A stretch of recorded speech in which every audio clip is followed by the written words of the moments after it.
Assalamualaikum warahmatullahi wabarakatuh. Alila Channel, gembira dan bahagialah.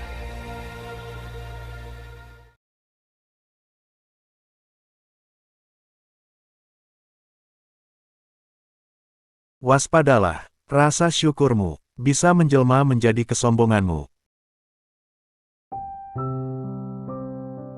Sobat, kesombongan adalah sifat tercela yang harus kita hindari dari kehidupan ini. Sementara, rasa syukur adalah sikap terpuji yang harus kita pupuk dalam keseharian hidup kita. Namun, terkadang rasa syukur yang tak terkendali, tanpa kita sadari bisa menjelma menjadi kesombongan yang terselubung. Hal ini terjadi terutama ketika kita sadar ataupun tidak telah membandingkan diri dengan orang lain yang kurang beruntung. Kenapa bisa seperti ini? Diskusi kita mulai dari sini. Sobat, rasa syukur seharusnya membuat seseorang rendah hati dan tidak sombong.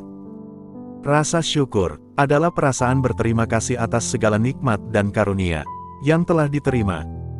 Bersyukur membentuk seseorang untuk lebih menghargai apa yang dimiliki, lebih membuat seseorang rendah hati, dan membuat seseorang lebih peduli terhadap orang lain. Sobat, rasa syukur yang tulus dapat meningkatkan kebahagiaan dan ketenangan batin seseorang. Sementara itu, kesombongan adalah perasaan menganggap diri lebih tinggi dari orang lain. Sifat ini seringkali muncul dari kebanggaan yang berlebihan terhadap pencapaian, kemampuan atau harta benda seseorang. Sobat, kesombongan juga dapat terlihat dalam sikap merendahkan orang lain, enggan menerima nasihat, dan merasa diri paling benar. Dalam ajaran agama Islam, kesombongan sering dianggap sebagai dosa besar, dan dapat menghalangi seseorang untuk mendapatkan rahmat dan keberkahan Allah. Sobat, bicara tentang rasa syukur atau bersyukur, adalah tentang bagaimana kita berucap terima kasih atas apa yang telah diberikannya, dan ini berarti hanya antara hubungan diri pribadi kita dengan Allah saja. Sobat, bicara tentang rasa syukur dengan kesombongan dalam diri kita sebagai manusia, perbedaannya hanya setipis helai rambut. Mengapa demikian?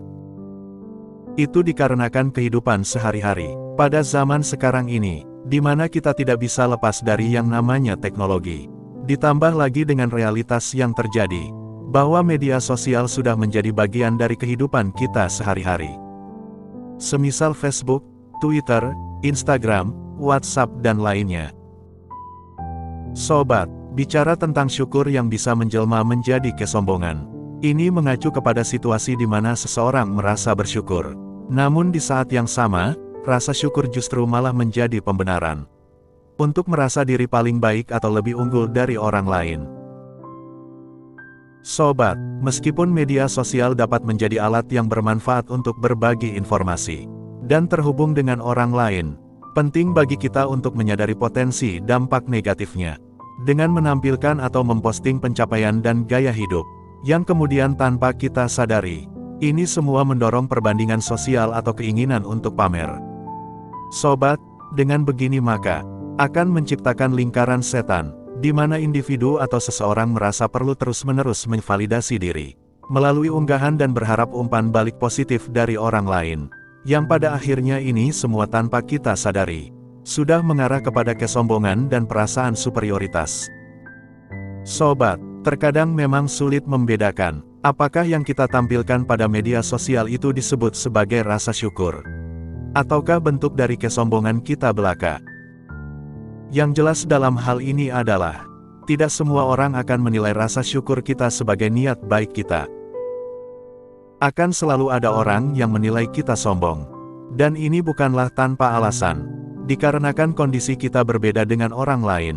Dan dengan perbedaan itu, sangat mungkin membuat orang itu merasa tersinggung atau tersakiti. Sobat, banyak kita jumpai dalam media sosial, orang-orang yang menampilkan apa yang mereka anggap pantas untuk mereka tampilkan dan share, dengan berharap balasan komentar yang baik bahkan pujian dan sanjungan. Namun tak jarang kita lupa bahwa kata pantas memiliki makna yang sangat relatif. Pantas bagi kita, namun belum tentu pantas bagi orang lain. Sebagai contoh misalnya, rasa syukur yang kita unggah pada media sosial dikarenakan kita mendapatkan rezeki berupa makanan enak, dengan menampilkan foto atau video makanan tersebut.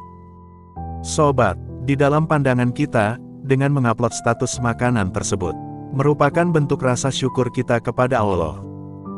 Namun, di sisi pandangan orang lain, ini semua bisa menjadi bentuk rasa sombong dan pamer kita. Alasannya adalah, dalam pandangan orang yang melihat status kita, berada pada posisi yang sedang kurang beruntung, bahkan dalam kondisi kesusahan dan kekurangan makanan. Singkat kata, melalui unggahan status kita lewat media sosial tadi, telah menyakiti perasaan orang lain. Dengan begini, alih-alih kita mendapatkan pahala atas rasa syukur kita, malah boleh jadi akan mendapat murka Allah.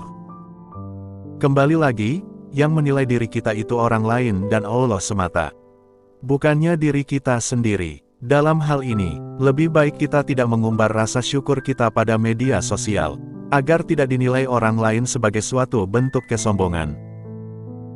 Sobat, kesombongan di balik rasa syukur ini bisa muncul dalam berbagai bentuk. Termasuk diantaranya adalah, merasa lebih dari orang lain karena nikmat yang diterima. Belum lagi tanpa kita sadari terselip khilaf, bahwa keberhasilan atau kenikmatan itu kita dapatkan dengan usaha sendiri, atau melupakan peran bantuan dari orang lain ataupun peran Allah. Sobat, sejenak kita tengok cara bersyukur menurut Imam Al-Ghazali, yang terdiri dari 4 komponen. 1. Bersyukur dengan hati.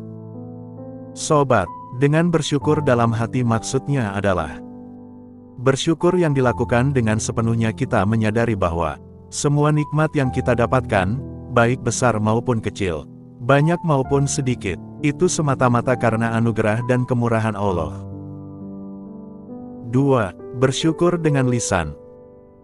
Bersyukur dengan lisan maksudnya adalah ketika hati seseorang meyakini bahwa segala nikmat yang ia peroleh bersumber dari Allah, maka ia akan spontan mengucapkan, Alhamdulillah. 3. Syukur dengan perbuatan.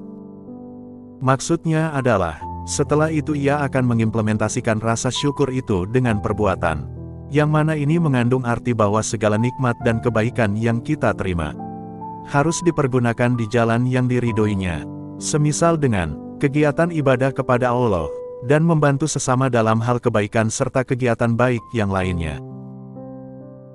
4. Menjaga nikmat dari kerusakan. Ini mengandung arti bahwa, ketika kita mendapatkan suatu nikmat dan karunia berupa apapun, kita berkewajiban untuk merawat dan menjaganya. Semisal, ketika kita diberikan oleh Allah nikmat kesehatan, maka menjadi kewajiban bagi kita untuk menjaga dan merawat kesehatan itu, agar terhindar dari yang namanya penyakit. Sobat, dengan demikian maka penting bagi kita untuk menghindari kesombongan dalam bentuk apapun. Kesombongan dapat merusak hubungan sosial, karena orang lain cenderung menjauhi orang yang sombong. Kesombongan dapat menghalangi seseorang untuk belajar dan berkembang. Kesombongan dapat membuat seseorang lalai akan nikmat Allah. Dan kesombongan dapat membawa dampak buruk di akhirat. Sobat, dari diskusi singkat kita kali ini dapat kita simpulkan bahwa kita harus berhati-hati dalam menempatkan rasa syukur. Rasa syukur tidak semestinya dipublikasikan secara luas. Rasa syukur akan lebih baik jika diwujudkan dalam bentuk perbuatan yang bisa membantu sesama secara luas. Rasa syukur yang sejati seharusnya membawa kerendahan hati, dan kesadaran akan keterbatasan diri, serta mendorong untuk membantu orang lain, bukan malah merendahkan. Kesombongan dalam bersyukur, justru akan menghalangi seseorang untuk merasakan kebahagiaan, juga akan mendatangkan murka Allah. Waspadalah. Terima kasih. Semoga bermanfaat. Jangan lupa untuk like, share, dan subscribe. Wassalamualaikum warahmatullahi wabarakatuh.